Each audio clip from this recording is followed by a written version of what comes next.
Hi guys, my name is Priyanshu and you are watching Encyclo Hub. So in this video we are discussing MAC 004 from MA Economics question number 6, and before starting this question I want to share something. We are providing all the assignments in the PDF form in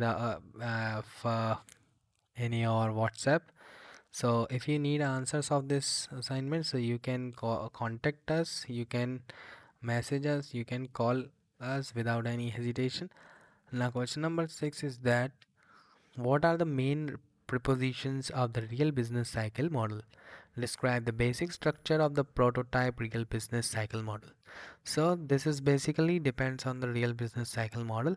So if you can see here, the definition is you can see on the screen, which is if you need answers of this particular full question, so you can contact us, so we will provide all the answers in a PDF form.